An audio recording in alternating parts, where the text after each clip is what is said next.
And good afternoon, Texas Lake Syndicate. Howdy. Back in action, Pam. Laura Lee.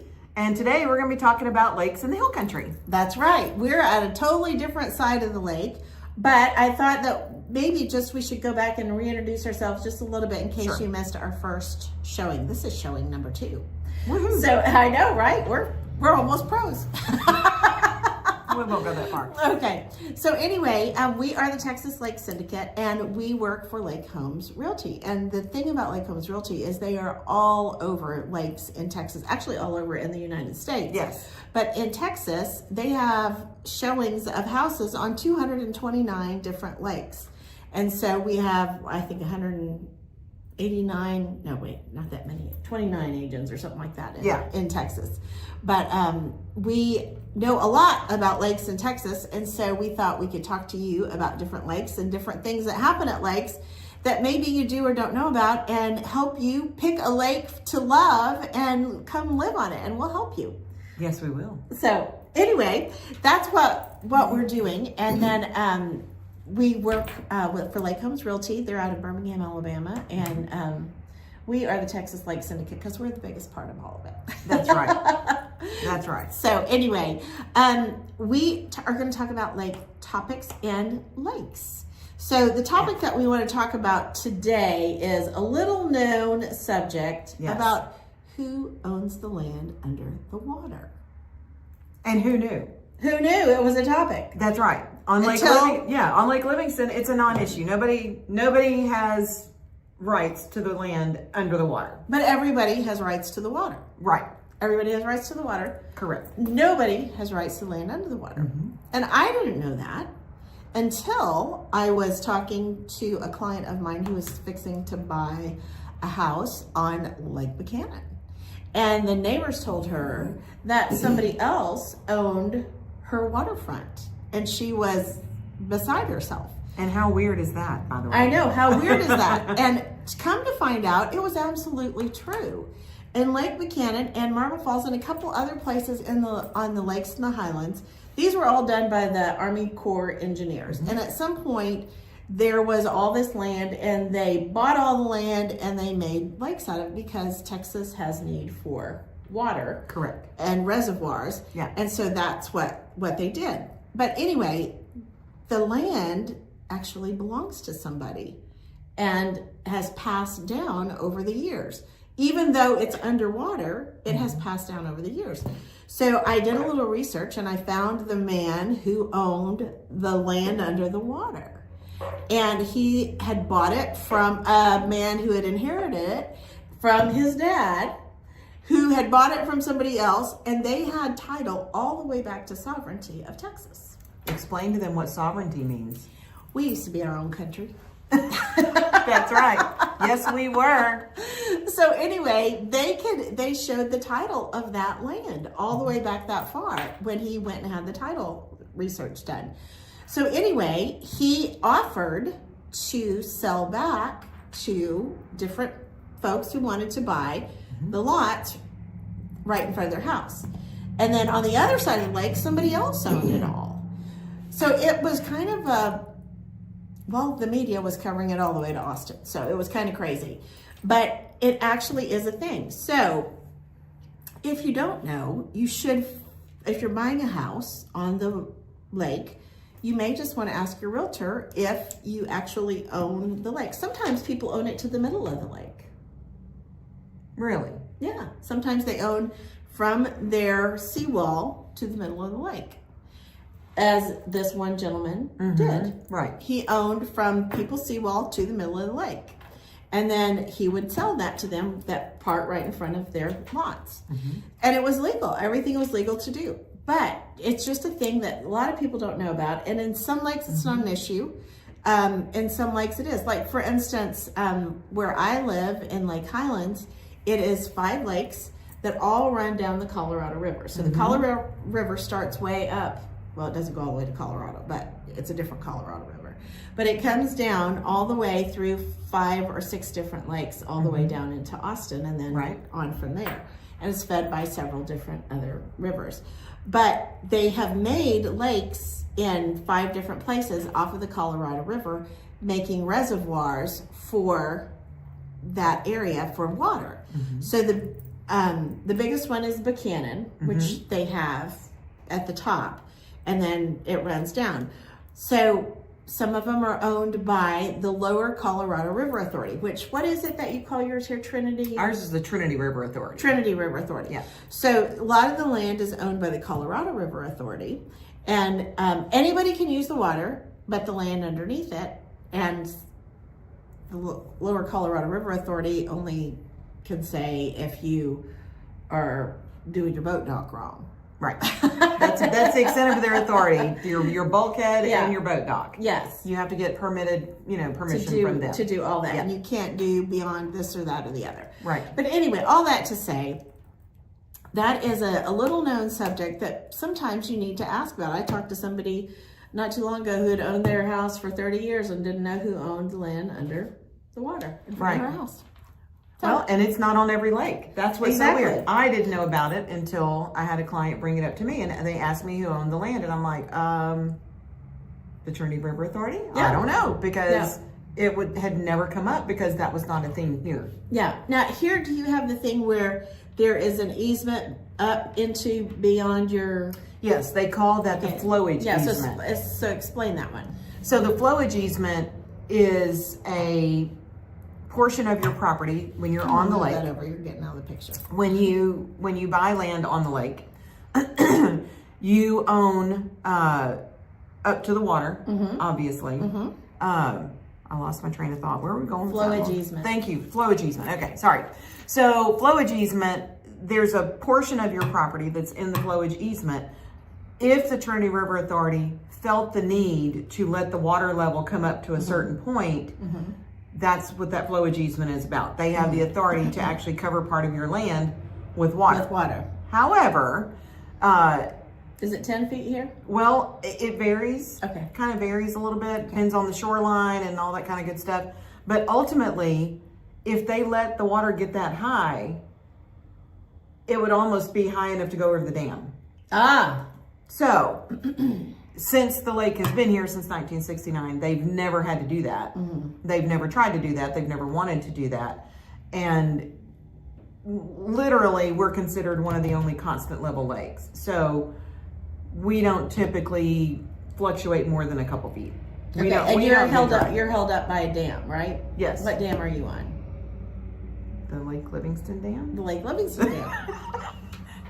The one by my house is the Words Dam. Oh, okay. No, this is just the yeah. Livingston Dam. Okay. It does not have a special name as far as I know. Okay, Yeah. we have several dams by us because we have the 5 different lakes. Yeah. But anyway, so that's another thing to know is what the flowage easement is on your property, just so that you know. I mean, you may never need to know or have any problem with it, but it's kind of a good thing to ask and something that everybody doesn't know about. Well, and most lenders, fun fact, you can't have your home built in the flowage easement because the TRA has command over that dirt. So you can't, so therefore a lender's not going to lend there, because if they did have the need to raise the lake, your house would be in the water. your house would be in the water and insurance wouldn't pay. They don't like that. And the lender wouldn't get their money, and you know how that goes. So that's what, it's different than the floodplain.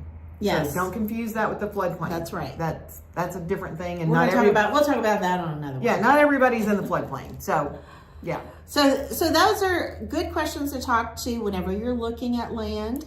Ask your realtor if you actually own the land under the water out in front of your place and how far out, or if it's owned by, say, the Trinity River Authority or the Lower Colorado River Authority, LCRA. It's just a good thing to know, and maybe it's not a deal at all, but hey, you'll sure look smart when you ask. Well, and fun fact too, unless your focus as a realtor is on lake property, your average realtor would not know that answer.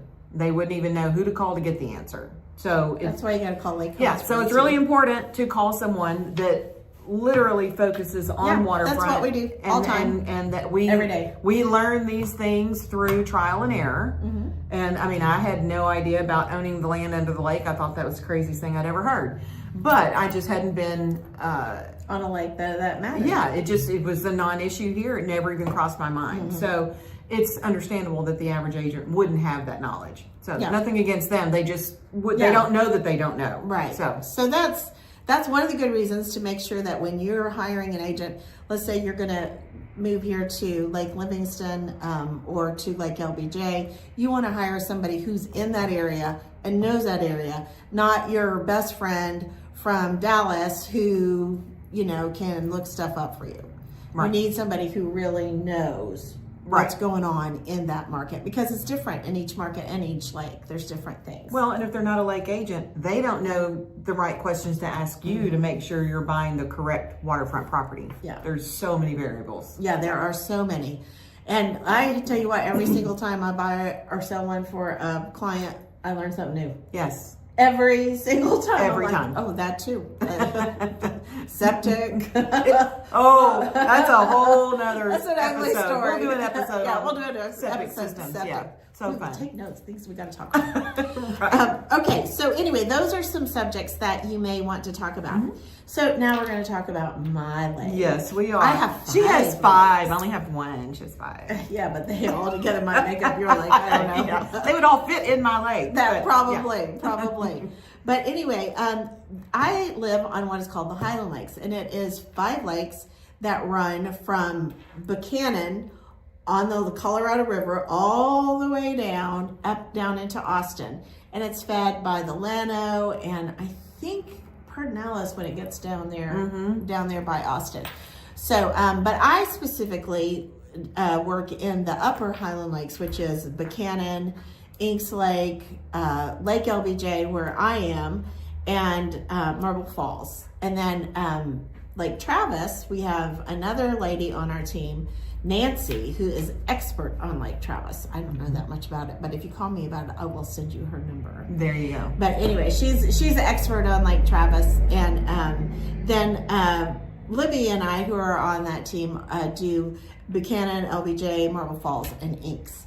And each one of those are wildly different lakes. Even though they're all flowing out of the same Colorado River, each one of them is very, very different. And goes, when you want to, when somebody's asking about it, you need to know, hey, are you a fisherman? Is that what you really want to concentrate on? Yes. Or do you just have a speedboat and you just want to go for miles? You know, what lake do you want to be on? Because if that's what you want to do, I'm not going to tell you Marble Falls, because Marble Falls is, what did I say? It's 5.7 miles long? Yeah, it's a small lake. It's a small It's a great lake. It's a great lake. It's Yes. so quiet. It's so nice. pretty. It's clear. And it's right there in Marble Yes. Falls. You can sit over in the Riverside Cafe and look out over all the of it. views are spectacular. Yes, gorgeous. And then it's down in the canyons and all that. So cool.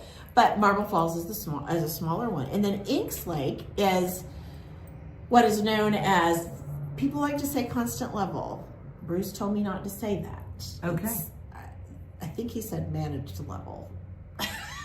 Okay. I'm not supposed to say constant level. Tomato. A constant level. But the point is that because it's managed by dams, as you were talking about, because it's managed by dams, they have to keep it at a certain level. And there is a power plant, I call it the Water Fairies Castle. There is a power plant where the water fairies spend all day turning water into electricity, so they have to keep it at a level where that can work. Right. So, Lake LBJ is what they call a constant level or a managed level lake. Gotcha. And Lake Inks Lake is the same way. Right. And there aren't that many in the state that are considered managed level or constant level. Yeah. There's not that many. No. So what happens is, let's say, for instance, Lake Travis or Buchanan, much larger lakes, but not managed level. There you go. So I can remember when we had the big drought, year before last, I was out showing property at Lake Buchanan, and I pulled up, it was the spring, it was like April, and I pulled up and I'm like, oh my gosh, they got water. How did they get water? It was all bluebonnets. The whole lake was covered in bluebonnets. I bet it was gorgeous. It was gorgeous. But it was not water. It was not water, so you can't ride your boat in bluebonnets. No. So anyway, but it was beautiful. But so now the lake is back up. I think I looked today, Buchanan is at 93%. So that's awesome. Okay, do you happen to know what the capacity at Travis is at right now? I didn't That's always the one people I didn't talk look that. about. You want to look that up? Oh, I can't. I can't. Anyway, but no, I'm just curious because that it's one up is. to, I think it's up to like, I want to say like 70%. Okay. No, wait. It's more than that. It's more than that. It was like So you've had 90%. Had some good rain. Yeah, we had lots of rain, and there was some sad things that happened because of all the rain over there by us. Yeah. Which, tragic. Too much of a good thing. Too much of a good thing. Very tragic loss of life due to the floods. But our levels are all back up. And I can tell you on Lake Buchanan, it's kind of has a different reputation because of the fact that the water can go down so low. But the great thing about Buchanan is how long it is. It is 31 miles long. I was boating with friends one day, and we got way out that there's waterfalls and these canyons, and I mean, you look like you're in Disney World or something, with all these waterfalls coming down. It's so cool. Totally lost track of time. My husband's like calling me, and I had my phone, in the seat, and didn't hear it. He's like, "Are you coming home?" I'm like, "What?" Nope. So it's lovely, and the ride all the way back up there, up the Colorado River, is spectacular. You have to see it, but it's known as a fishing lake, and so there's lots of little cubbies and coves and places you can go, and it's well known for fishing there in Buchanan. And then you have Lake LBJ, which is known for being constant managed level. Right. But it's very long as well. I think, what did I tell you was LBJ's length? 21 miles. Yeah. 21 miles. So it's long, but it's narrow because it's really part of the river until you get to about Granite Shoals, that area, and then the whole thing opens out. Then you have a huge lake. So you got Horseshoe Bay, Granite Shoals, Sunrise, all of that right there in that really super duper open area. And so that is well loved by people who like to take their kids boating or tubing and skiing, and that's what that's good for. Oh yeah, the wake boats for them to ride, surf on the wakes. Yeah, exactly, that's very, very popular. And then of course you have the Horseshoe Bay Resort there, which has its own popularity. Yeah. So you've got all those people that are there for the resort, and then using the marinas and the pools and all that stuff there at the resort. Which it's beautiful. We stayed one time, and it was lovely. Yeah, it's really, really fun. So and if you just want to come visit it and check it out, I would recommend staying at the Horseshoe Bay Resort. It's a very, very nice. It was very nice. And then also if you go to Hidden Falls, that used to be the Hampton Inn in Marble Falls. Oh, okay. And they've redone it, and it's very nice. So you can easily go there and get a great taste for what's all there. Because the other part of that is we're about 45 minutes west of Bee Cave, which is the far west side of Austin. Right. So if I want to go to Sam's, or if I want to go to all the Shishi places, I'm not far. And it's just, I get on 71 and it's a straight shot over there. It's so easy. So it's a lot of people even commute to Austin from Horseshoe Bay and Marble Falls and all of that area. So it's a great area there. And the Marble Falls is such a cute little. Have you been to downtown Marble Falls? I mean, who doesn't go to the Blue Bonnet Cafe? The Blue Bonnet Cafe. Best pies ever. And been there since what? Forever. 1929 or something. Very, very long time. I think same family all the time. Something crazy like that. Maybe not 29. Still maybe there. 59. Fabulous breakfast. And again, can't say enough about the pie. Go early, you will be standing in line. Yes, you will. And you know what else you'll see while you're standing in line? A picture of Bruce Jones' team. Oh.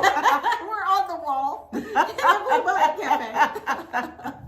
My husband goes to a Bible study there early in the morning. He's like, "That's your picture every day." Every day.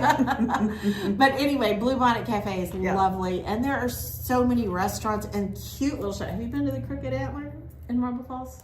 I have not. We had a deer lease in Marble Falls years and years and years ago, and Crooked Antler is a dress shop. There was nothing there. They're crooked or otherwise. There was nothing there. So, lots of cute clothes. I need to come back and shop. Yes, you do. And it's done so well there. The little downtown area is just a nice area with restaurants and shops and all that you need to go to. And lots of sculptures. They have lots of sculptures there too. Ooh, and you know that that picture of Jesus that the girl drew when she was like 8 years old and all that. Yeah. The originals in Marble Falls. No way. I didn't know that. Yeah. Oh, wow. Yeah, you have to look at Beloved Cafe. Okay. They have all that there. So anyway, oh my goodness, we've talked a long time already. We have talked a long time. I have a lot of We have so much to talk about. I know. So this is why you're going to see us consistently, because there are so many lakes and so many noteworthy things when it comes to lake life. I know. We got lots to tell you. Yeah. And lots to hear from you, we hope. Yes. So we will see you again in March and hope to hear your comments. Bye. Life is short. Bye. By the lake house.